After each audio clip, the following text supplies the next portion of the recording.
The conference room in Geneva was grand and cold. Large windows showed the gray sky outside. Rows of seats stretched toward a raised platform where important people sat behind wooden desks. Dr. Amara Asaya adjusted her glasses and looked down at the papers in her hands. Her fingers were shaking slightly, but she took a deep breath and stood up. She was a climate scientist from Tuvalu, a small island nation in the Pacific Ocean. For 3 years now, she had been coming to these meetings. 3 years of showing charts and photographs. 3 years of explaining that her home was drowning. The water was rising every year, and soon there would be nowhere left to live. Her children asked her if they would have to leave forever. She did not know what to tell them. Today Amara walked to the front of the room. Many eyes watched her. Some people looked interested. Others looked tired or bored. She had seen these same faces many times before. She began to speak, her voice steady, even though her heart was beating fast. She explained the latest satellite images. The pictures showed how much of Tuvalu was already underwater. Scientists predicted that within 15 years, maybe less, nobody could live there anymore. The salt water was already poisoning the soil where people grew their food. The storms were getting worse each year. People were afraid. Amara asked for something simple. She wanted binding commitments, not just promises. She wanted the powerful countries to actually do something, not just say they would think about it. She wanted action that would save her home and the homes of millions of other people around the world. When she finished speaking, there was polite applause. Then Ambassador Henrik Bergstrom stood up. He was the chairman of the International Climate Council. He was a tall man with gray hair and expensive suits. He had been a diplomat for 30 years. He smiled kindly at Amara and thanked her for her presentation. Then he said the words she had heard so many times before. "We hear your concerns," he said in a smooth voice. "We will take them under careful consideration. These are complex issues that require balanced solutions. We must move forward together with all stakeholders." The words sounded nice, but meant nothing. Amara felt something break inside her chest. She looked around the room at the other representatives from small countries and indigenous communities. There was a woman from Bangladesh who represented farmers losing their land to floods. There were Sami people from the Arctic whose reindeer herds were dying because the weather patterns had changed. There were young activists who had left school to fight for a future that seemed to be slipping away. She saw the same expression on all their faces: exhaustion, disappointment, understanding. They had all realized the same thing at the same moment. This was not a real negotiation. This was theater. The powerful countries had already decided what they would and would not do. Nothing anyone said in this room would change their minds. Amara did not plan what happened next. She simply could not sit in that chair anymore. She could not keep pretending that this meant something. She gathered her papers, tucked them under her arm, and stood up. She did not say anything. She just walked toward the exit. The room went quiet. People turned to watch her. Ambassador Bergstrom stopped talking mid-sentence, his mouth still open. Amara kept walking. Her shoes made soft sounds on the carpet.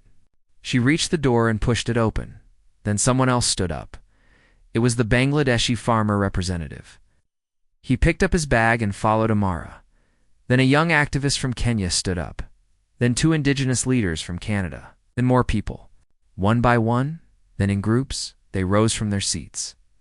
Nobody shouted. Nobody threw papers or made angry speeches. They simply left. The silence was heavy and strange. 50 people walked out of the conference room, and the only sound was their footsteps and the doors opening and closing. Ambassador Bergstrom stood frozen at the front of the room. His prepared speech was still on the podium, but he had stopped reading it. He looked at the other council members. Some of them looked shocked. Others looked annoyed. A few looked worried. Outside in the hallway, Amara stopped walking. The others gathered around her. For a moment, nobody spoke. They just stood there, breathing hard, as if they had been running. Then someone started to cry. Then someone else laughed. The emotions were mixed and strong. "What do we do now?" asked a young man from the Philippines.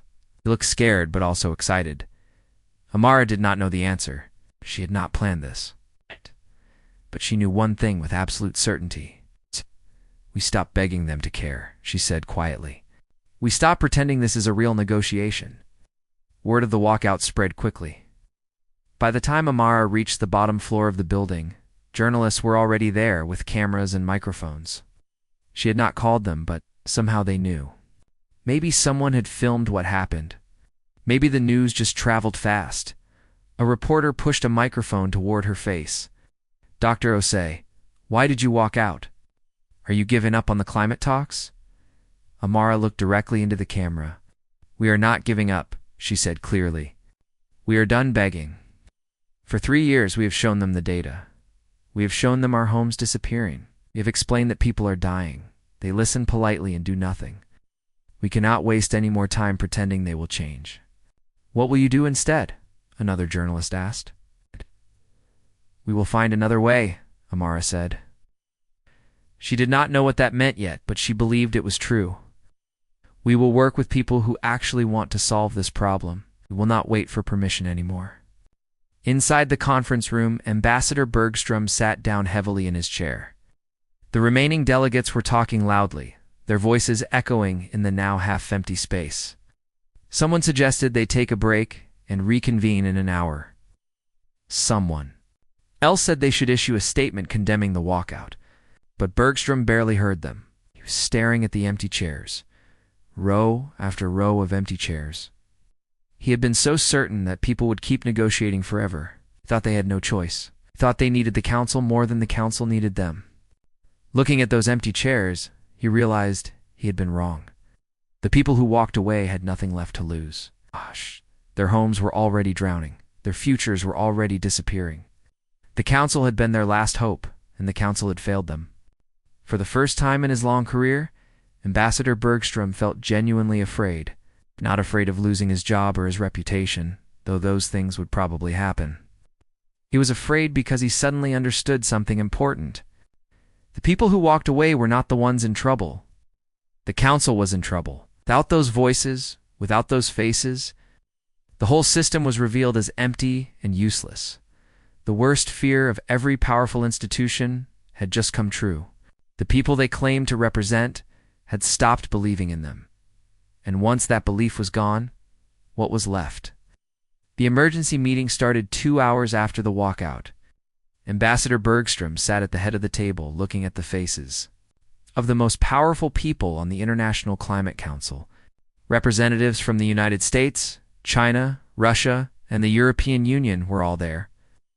These were the countries that made the real decisions. The American delegate spoke first. His name was Marcus Chen, and he wore a dark blue suit that looked very expensive. This is just posturing, he said, waving his hand as if brushing away dust. They want attention. They want to pressure us. Give them a few days and they will come back to the table. They always do. The Chinese representative, a woman named Li Wei, shook her head. I am not so sure this time. Did you see the video? It has been viewed 20 million times already. The internet is full of people supporting them. This is different. Then we offer them something, said the Russian delegate. Money for adaptation projects. Technical assistance. Something that looks good, but does not actually require us to change our policies. The room erupted in different conversations. The German delegate wanted to make real concessions. The Saudi delegate threatened to reduce funding to the council if they gave in to pressure. The British delegate suggested forming a committee to study the problem. Everyone had an opinion, but nobody had a solution. Bergstrom listened to them argue and felt tired. These were the same arguments they had been having for years. The only difference was that now the chairs outside were empty. Now the whole world was watching them fail. We need to bring them back, he said quietly. The room went silent. Whatever we do, we need to bring them back. Without them, we have no legitimacy. We look like what we have always been accused of being. A club for rich countries that does not care about the rest of the world. So what do you suggest? Asked the French delegate. Bergstrom did not have a good answer. Said they should send senior diplomats to meet with the people who walked out. They should listen to their concerns and negotiate their return.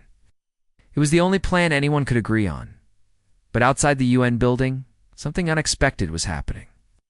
The representatives who had walked out were not going home. They were not hiding. Instead, They stood on the steps of the building and talked to every journalist who would listen. Amara spoke into a cluster of microphones. Her voice was calm and clear.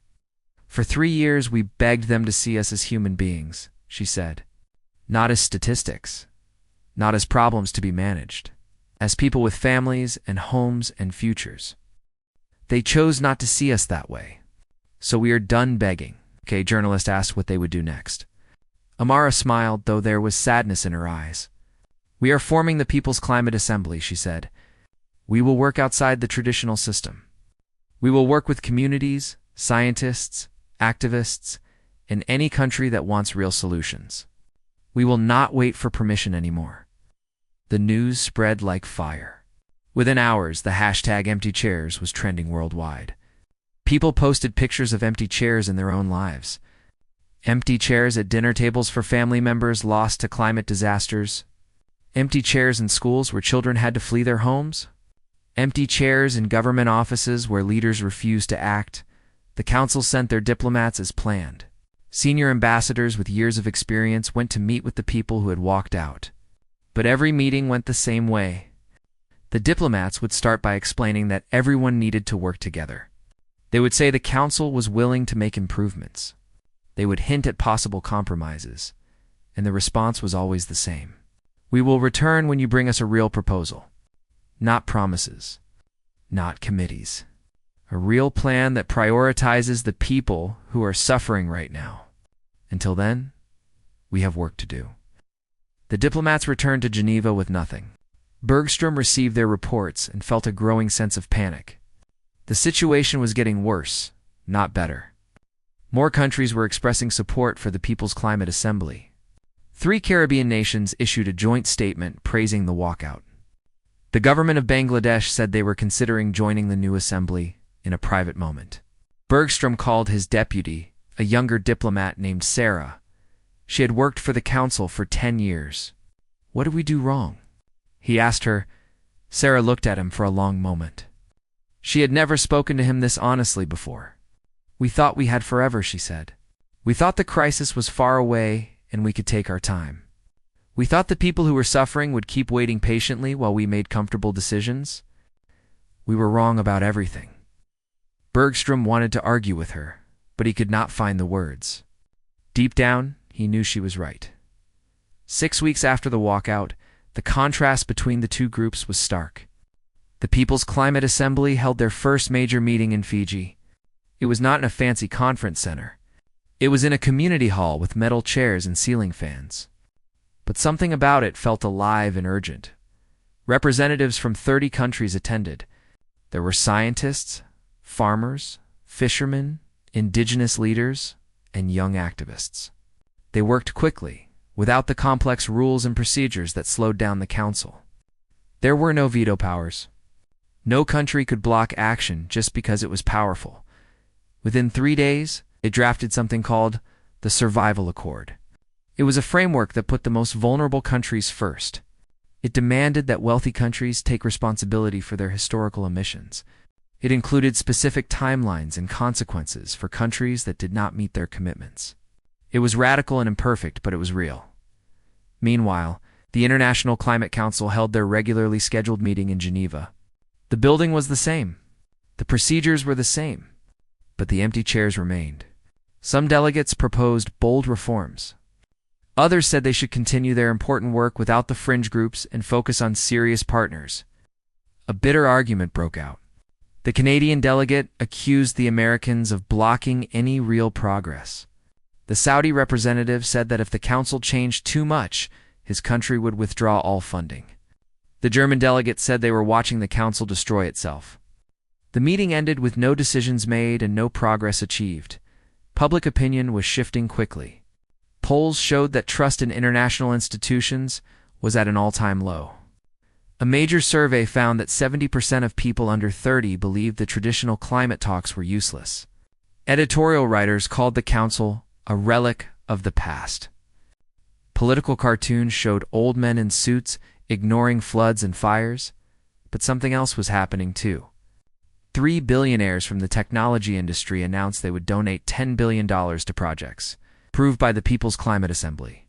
They said they had lost faith in government action and wanted to support people who were actually doing something. Major corporations started engaging directly with the assembly, asking how they could help. Small countries began implementing the Survival Accord on their own, without waiting for global approval. Costa Rica announced it would follow the Accord's guidelines. The Philippines did the same. Then Kenya, then Vietnam. A movement was building. Amara received hundreds of messages every day. Some were death threats from people who denied climate change was real. But most were messages of support and hope. People sent her pictures of their children and asked her to keep fighting. Communities offered to host assembly meetings. Scientists volunteered their time to help develop solutions. She felt overwhelmed by the attention. She was a scientist, not a politician or a celebrity. She liked working with data, not making speeches. But she also understood that walking out had meant accepting a new kind of responsibility. She could not go back to her old life now. One night, sitting in a hotel room in Suva, she called her family back in Tuvalu. Her daughter answered the phone. "Mama, we saw you on television again," she said excitedly. "Everyone at school is talking about you." "I miss you," Amara said, feeling tears in her eyes. "When are you coming home?" Amara looked out the window at the dark ocean. "Soon," she said. "I am trying to make sure we still have a home to come back to." After she hung up, Amara sat in the darkness and let herself feel afraid. What if they were wrong? What if walking away made things worse? What if they could not actually build something better? But then she remembered sitting in that conference room in Geneva, listening to Ambassador Bergstrom say the same empty words for the 100th time. She remembered the feeling that she was drowning, not just her island. Staying would have meant slowly giving up hope. At least now they were fighting. At least now they had a chance. 3 months had passed since the walkout, and the world looked different. Two separate movements were now working on the same problem, but in completely different ways. The difference between them was becoming more obvious every day. The People's Climate Assembly was meeting in a school gymnasium in Fiji. The room was hot and crowded. Plastic chairs were arranged in rough circles so everyone could see each other. There were no raised platforms or special seats for important people. A scientist from Ghana sat next to a fisherman from Indonesia. A grandmother from Alaska who represented her indigenous community talked with a teenager from Brazil who had started a youth climate movement. They worked without the complicated rules that had slowed down the council. When someone had an idea, they discussed it immediately. When they disagreed, they argued directly instead of using diplomatic language that hid what they really meant. It was messy and sometimes loud, but things actually happened. The Survival Accord they had drafted was spreading. More countries were signing on every week. The document was simple enough that regular people could read and understand it. It said that countries that had polluted the most in history had to do the most to fix the problem. It said that island nations and poor countries that were suffering the most should get help first. It included real deadlines and real consequences. Maria Santos, a young woman from the Philippines, was helping to coordinate the Assembly's projects. She had left university to work on climate issues full-time. Now she was tracking dozens of initiatives around the world. Solar panel installations in East Africa, seawall construction in Pacific Islands, reforestation projects in South America. They were small compared to the size of the problem, but they were real and they were happening. "We approved 15 new projects this week," Maria told Amara during a break, "and we have 40 more applications waiting. People want to do something. They have been waiting for permission that never came. Now they're just doing it." Meanwhile, in Geneva, the International Climate Council was struggling. They had convened their regular session as scheduled. The same grand conference room, with the same wooden desks and the same procedures. But the empty chairs were still there. Row after row of empty chairs that nobody mentioned but everyone noticed. Ambassador Bergstrom opened the session with a speech about unity and cooperation. His words sounded hollow, even to himself. Some delegates were not even paying attention. They were looking at their phones, reading news about what the People's Assembly was doing. A proposal came to the floor.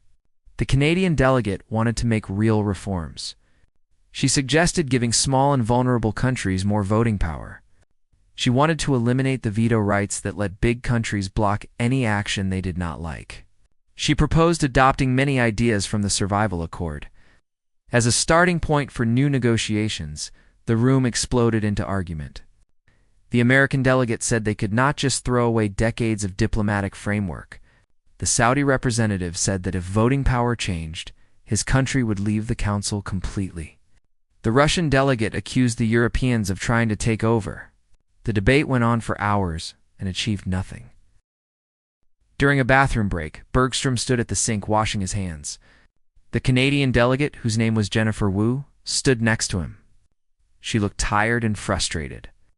"We are becoming irrelevant," she said quietly. "Can you not see it? Every day we sit here arguing about procedures. The rest of the world moves on without us." Bergstrom dried his hands carefully. "What would you have me do?" he asked. "Admit that we failed," Jennifer said. "Stop pretending we are still in control. Either we change completely, or we should just close down and let something better take our place." The words hit Bergstrom hard because he knew they were true. But he did not know how to change an institution that had existed for decades. He did not know how to convince powerful countries to give up their power. He was good at managing meetings and drafting statements, not at revolution. The council session ended with a weak statement about continued dialogue. Journalists outside barely paid attention. The real news was happening elsewhere. Public opinion had shifted dramatically. A major poll showed that 65% of people worldwide supported the People's Climate Assembly over the traditional council. Young people especially had lost faith in government institutions. They saw the assembly as authentic and the council as corrupt and useless. Corporations were noticing this shift. 3 major technology companies announced partnerships with the assembly. They pledged resources and expertise to assembly-approved projects. A large insurance company said it would use the Survival Accord as a framework for its climate policies. Money and influence were flowing away from the WHO, traditional system. Small countries were implementing the Survival Accord without waiting for global approval. By the end of the 3rd month, 27 nations had officially signed on. They were creating their own network, their own standards, their own enforcement mechanisms. It was becoming a parallel system that worked alongside, and sometimes against, the traditional order. The council was becoming isolated. Statements from Geneva were met with indifference or mockery on social media. When Ambassador Bergstrom gave interviews, people asked him why anyone should care what the council said. Editorial writers called for the council to be dissolved and replaced with something new. Amara was struggling with her new role. She had become the face of the movement, which she had never wanted. Everywhere she went, people recognized her. They wanted photos and autographs. They wanted her to solve their problems. The pressure was enormous. She received death threats regularly now. Climate change deniers sent her horrible messages. Some people blamed her for dividing the climate movement. They said she should have stayed and worked within the system. She read these messages late at night and wondered if they were right, but then she would see what the assembly was accomplishing. Villages getting clean water systems. Farmers learning new techniques to deal with changing weather. Families being relocated from areas that were no longer safe. These were real things happening to real people. The council had talked for years and done almost nothing. The assembly had existed for 3 months and was actually helping people. One evening, Mara sat with other assembly leaders in a small restaurant. There was an elder named Tao from the Solomon Islands. He had seen his village slowly disappear into the ocean. When Amara expressed her doubts, he listened carefully. "Do you think we should have stayed?" she asked him. "Maybe we could have changed things from inside." Tao shook his head slowly. "I am 70 years old," he said. "I have been going to climate meetings since before you were born. I have given the same speech about my drowning village for 20 years. They have listened politely for 20 years. And for 20 years, nothing changed. Staying there was not negotiation. It was slow death. At least now we are fighting." His words gave Amara strength. She was not alone in this. Thousands of people around the world were part of this movement. They were scientists and farmers, grandmothers and teenagers, politicians and activists. They came from different places and spoke different languages, but they shared one thing. They had stopped waiting for permission to save themselves. The assembly faced its own challenges. Managing growth was difficult. Some groups wanted to move faster. Others wanted to be more careful. There were disagreements about priorities and strategies. Money was a constant worry.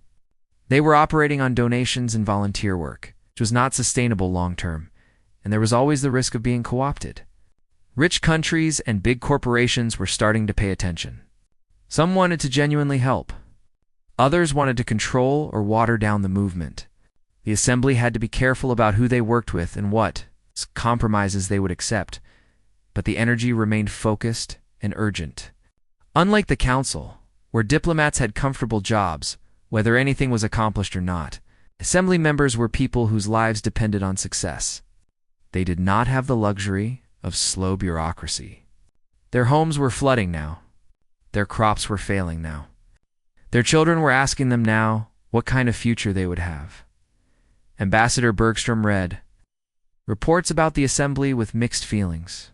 Part of him resented them for making his life's work seem meaningless. Part of him was jealous of their energy and clarity. Part of him wondered if he should just resign and let someone younger try to fix things. Late one night, he received an email. It was from Amara. The message was short and direct. She would be in Nairobi the following month for an assembly meeting. She suggested they meet for coffee. Not an official negotiation, just a conversation.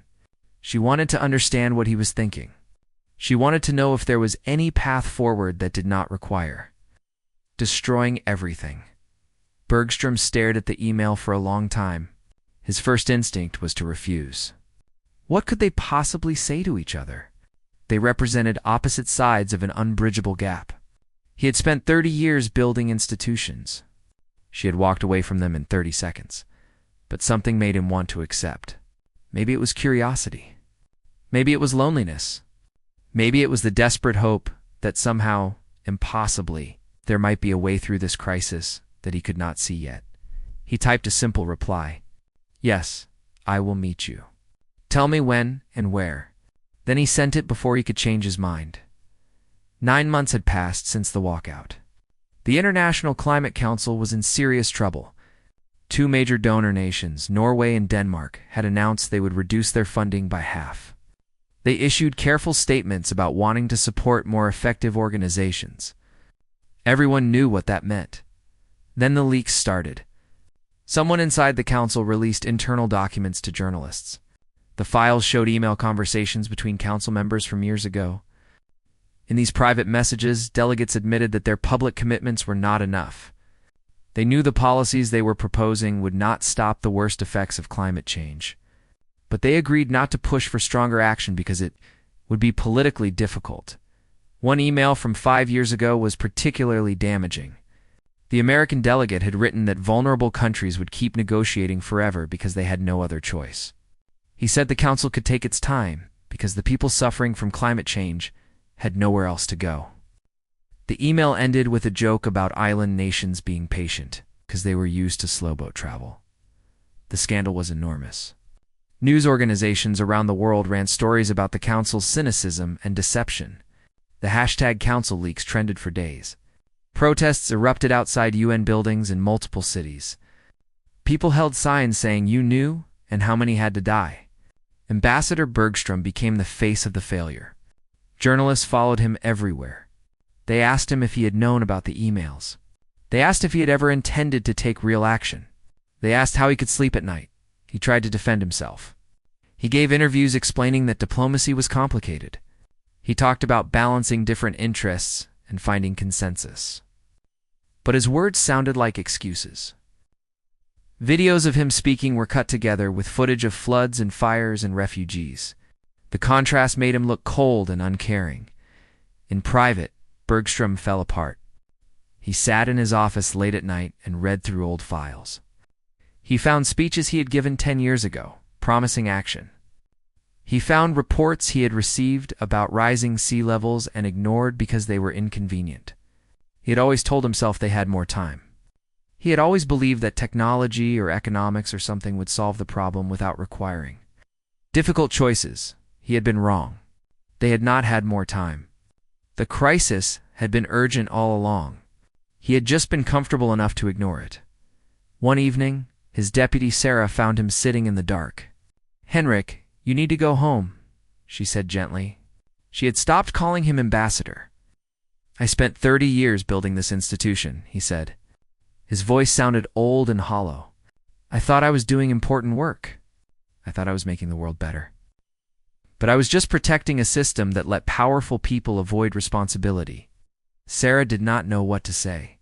She patted his shoulder and left him there in the darkness. Meanwhile, People's Climate Assembly had grown into a genuine alternative power center. 43 countries now recognized the Survival Accord. Community-based climate projects were operating in 90 nations. What had started as a protest had become a functioning parallel system.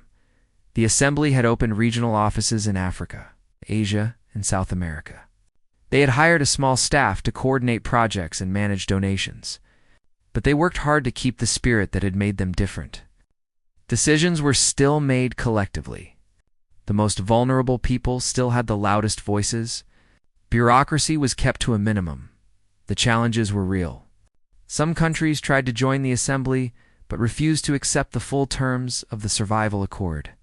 They wanted the legitimacy of membership without the obligations. The Assembly had to decide how strict to be. Too strict, and they would isolate themselves. Too flexible, and they would become just another toothless organization. Money was another issue. The donations from billionaires and corporations came with complications. Some donors wanted control over how their money was spent. Some wanted to use their support for public relations. The Assembly created strict guidelines about what kinds of support they would accept.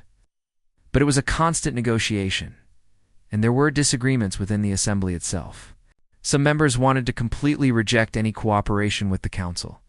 Others thought they should try to reform it from outside.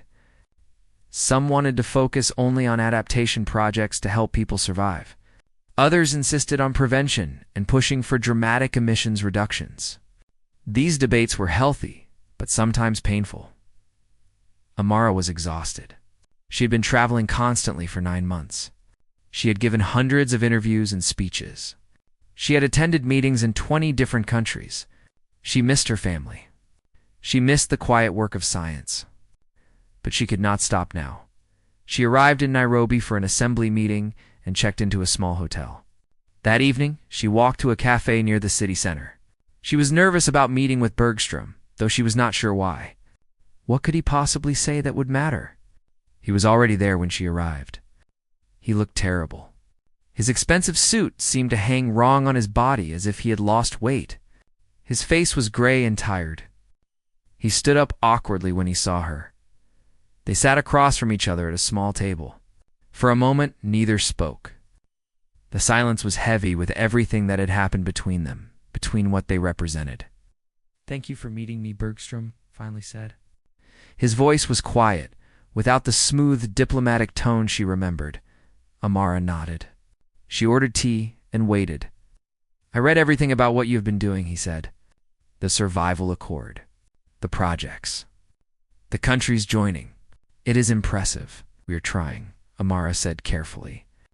"We do not have time to waste." Bergstrom looked down at his hands. "I need to understand something," he said. "What would it take for you to return? What would the council need to do to win back your trust?" Amara studied him for a long moment. She could see that he was sincere, but she also saw that he was still asking the wrong question. He still thought this was about fixing the council, about returning to something like before. He did not understand that before was over. "Okay, Ambassador," she said gently, "you are still thinking about this wrong. This is not about us returning. It is not about the council winning back trust. That ship has sailed. The question is whether you and the other council members are willing to let go of what you built and help create something new." "What do you mean?" Bergstrom asked, though she could see understanding beginning to dawn in his eyes. "The council as it exists cannot be reformed," Amara explained. "It is built on a power structure that gives the biggest polluters the most control. It is designed to move slowly and avoid difficult decisions. That was fine when climate change seemed far away. But now it is here.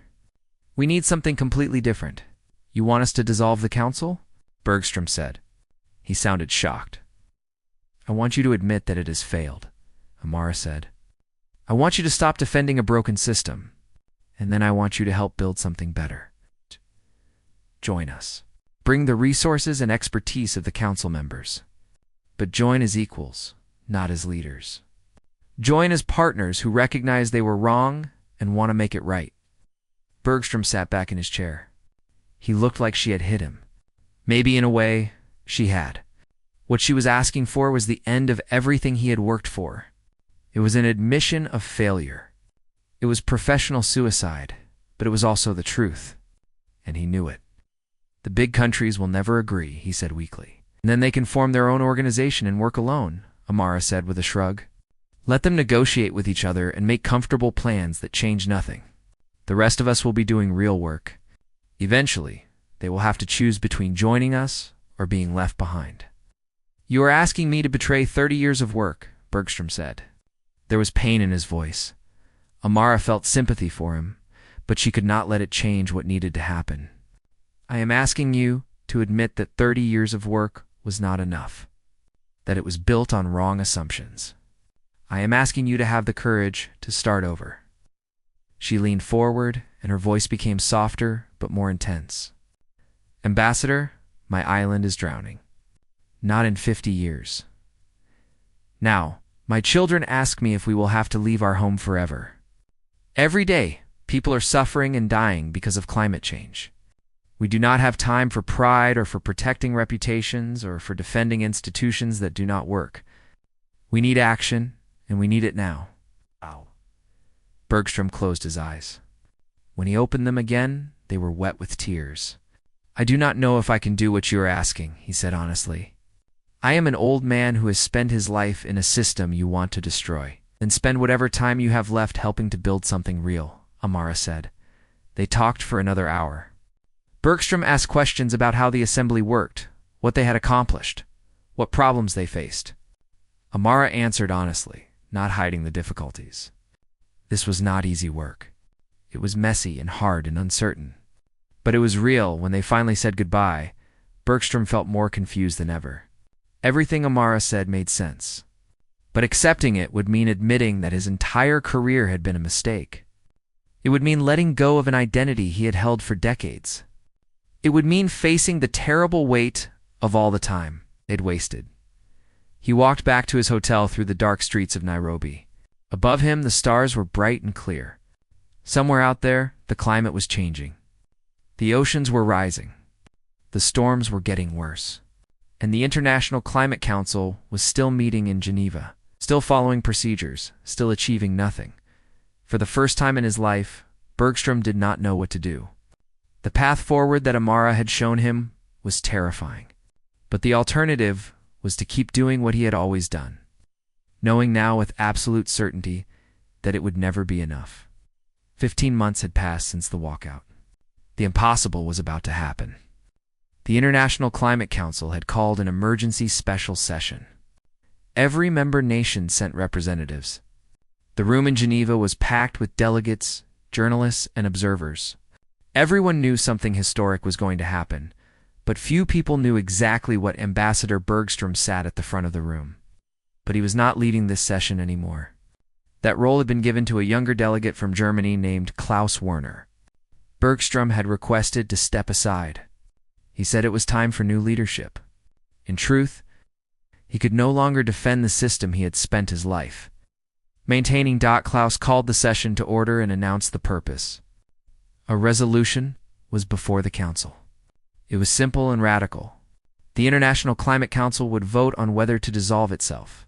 In its place, members would be invited to join an expanded version of the People's Climate Assembly under a new framework. Power would be redistributed based on vulnerability to climate change rather than economic might. The room erupted immediately. Delegates started shouting. The Russian representative called it absurd. The Saudi delegate threatened to walk out. The American delegate demanded more time to consider such a drastic step. But Klaus kept calling for order, and eventually the chaos settled into organized debate. The arguments went on for hours. Those in favor said the council had lost all credibility and effectiveness. The leaked emails had destroyed any pretense of good faith. Funding was dropping. Countries were leaving. The Assembly had become the real center of climate action. Fighting against this reality was useless. Better to join it and try to shape it into something that could actually work. Those opposed said this was giving up everything they had built. International institutions could not just dissolve themselves every time they faced criticism. The proper response was reform, not surrender. They argued that the Assembly was too radical, too disorganized, and too focused on punishment rather than cooperation. The debate was bitter and personal. Old friendships broke. Alliances shifted. Some delegates accused others of cowardice. Some were accused of stubborn pride. The session went late into the night and continued the next day. Finally, Klaus called for the vote. The room went silent. Electronic voting screens lit up at each delegate's desk. Each country had to choose. Yes, to dissolve and join the new system. No, to continue as before. The results appeared on the main screen one by one. Small countries voted yes almost unanimously. European nations were divided but leaning toward yes.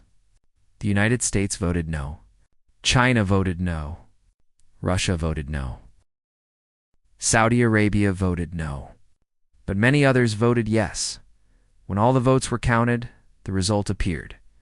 27 countries voted yes. 23 voted no. 8 countries abstained, unable to decide. The resolution passed by the narrowest possible margin. The International Climate Council had voted to dissolve itself. After decades of existence, it was over. The room exploded with different reactions. Some delegates cheered. Others sat in stunned silence. A few walked out in protest. Bergstrom sat very still, watching it all. He felt relief and grief at the same time. Something he had devoted his life to was ending, but maybe it needed to end. Maybe something better could grow in its place. The countries that voted no immediately held their own meeting. They announced they would form a new organization to continue traditional climate diplomacy. They invited other nations to join them. Some accepted.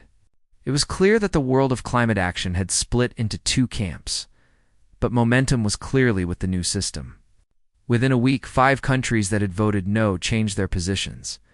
They saw which way things were moving and decided to join rather than be left behind. Others would follow in the coming months. The transition was chaotic and messy. Legal challenges were filed. Some former council members refused to accept the vote and claimed it was not binding. There were arguments about what would happen to the council's assets and archives.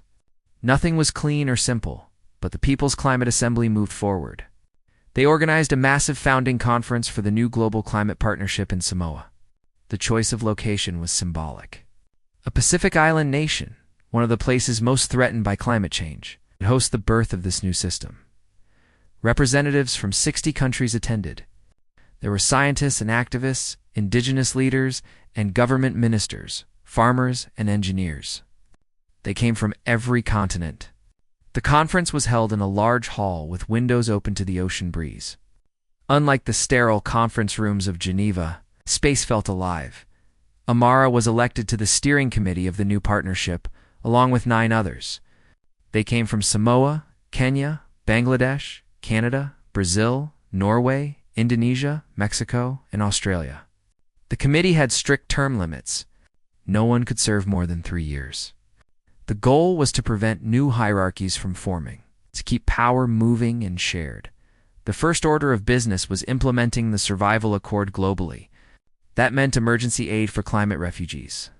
It meant binding emissions targets with real enforcement mechanisms. It meant technology transfers from rich countries to poor ones. It meant reparations for historical pollution. None of it was easy, but all of it was necessary. For the first time, there were real consequences for not meeting commitments. Countries that failed to reduce emissions as promised would face trade restrictions from partnership members. Countries that refused to help with adaptation costs would be excluded from certain international agreements. The system had teeth. Ambassador Bergstrom, attended the Samoa conference as an observer. His career in international diplomacy was effectively over. He had resigned from his position, taking responsibility for the council's failures.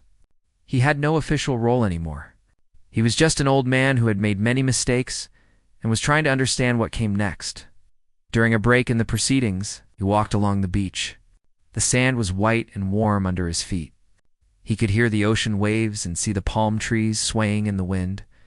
He thought about how this island might not exist in 50 years if nothing changed. He thought about all the time that had been wasted. Amara found him there. She walked down the beach and stood next to him, looking out at the water. For a moment, neither spoke. "I spent 30 years building institutions that turned out to be empty," Bergstrom said quietly. "That is not easy to accept." "I know," Amara said. There was kindness in her voice, but also honesty. "But the past is past. The question is what you do now." "What can I do?" Bergstrom asked. "I am old. I am discredited. I represent failure." Amara turned to look at him. "Then spend whatever time you have left helping build something real. You know how institutions work. You know what mistakes to avoid. You understand the diplomatic world even if you were part of its problems. That knowledge could be useful if you were willing to use it differently. You would trust me?" Bergstrom asked, surprised. "Trust is earned," Amara said. "But everyone deserves a chance to change. You can either spend your remaining years defending what failed, or you can help build what comes next. The choice is yours." Bergstrom thought about that. It would be easier to retreat, to write his memoirs defending his legacy, to blame others for what went wrong. But Amara was offering him something harder and more meaningful, a chance to be part of the solution instead of part of the problem. "What do you need?" he asked. "Advisory support," Amara said. "We are making decisions that will affect billions of people. We could use experienced voices, even if we do not always agree with them. But you would need to understand that you are not in charge. You are a consultant, not a leader. Can you accept that?" Bergstrom smiled sadly. "I do not think I have much choice. But yes, I can accept that." 2 years after the initial walkout, the world looked different. The Global Climate Partnership had succeeded in some areas and struggled in others. Carbon emissions were finally declining, though not as fast as scientists said was necessary. Climate refugees were receiving more support, though never enough for the scale of displacement. Some countries had made dramatic changes. Others dragged their feet and looked for loopholes. The competing organization formed by the countries that had refused to join the partnership still existed, but it was increasingly irrelevant. Real action was happening in the partnership, not in the old system. Amara stood on a beach in Tuvalu, her home island. She came back whenever she could between all the traveling and meetings. The water was higher than it had been 2 years ago. The shoreline had moved inland, but people were still here. They were building seawalls and raising houses. They were planting mangroves and creating artificial reefs. They were fighting. Her daughter ran down the beach toward her. She was 10 years old now, tall and curious. "Mama, will we have to leave?" she asked. It was the same question she always asked. Amara knelt down and looked into her daughter's eyes. "I do not know," she said honestly. "Maybe, but we are fighting to make sure you have choices. Fighting so that if you do have to leave, it is your decision, not because you have no other option. Fighting so that wherever you go, there is a world worth living in." "Are we going to win?" her daughter asked. Amara thought about everything that had happened. The walkout, the assembly, the Global Climate Partnership, the projects and policies and endless work. They had accomplished more in 2 years than the old system had in decades. But the crisis was enormous, and they were racing against time. "I do not know if we will win," Amara said, "but I know we are fighting. And that makes all the difference between hope and despair." Her daughter hugged her tightly, and they stood there on the beach watching the sun set over the ocean. The water was rising, yes. The future was uncertain, yes. But something fundamental had changed. The people who were suffering the most were no longer asking permission to be heard. They were leading. They were making decisions. They were shaping their own futures, It might not be enough. The damage might already be too great. But at least they were trying with everything they had. At least they had stopped waiting for someone else to save them. Bergstrom, working from a small office in Geneva, sent his weekly report to the partnership. He had spent the last year helping them navigate the complex world of international agreements and treaties. He had made mistakes and learned from them. He had suggested things that were rejected and accepted it. He was no longer the man he had been in his report. He wrote about a new proposal for carbon trading that might help fund adaptation projects. He outlined potential diplomatic challenges with countries resistant to change. He suggested people who might be useful allies. It was quiet work, advisory work. But it felt more meaningful than anything he had done in his previous career. At the bottom of the report, he added a personal note to Amara. "Thank you for giving an old fool a chance to be part of something that matters. I only wish I had understood sooner what you knew all along. That the people suffering the most should lead the solutions. That real change requires letting go of power, not holding on to it. That time is more precious than comfort." He sent the report and sat back in his chair. Outside his window, Geneva looked the same as always. But the world was different now. Not perfect, not saved, but different. People had walked away from a system that did not work. They had built something new, and that new thing, imperfect and struggling as it was, gave the world something it had been lacking. Hope, not the false hope of empty promises, but the real hope of people fighting together for survival. And sometimes, that hope was enough to keep moving forward into an uncertain future.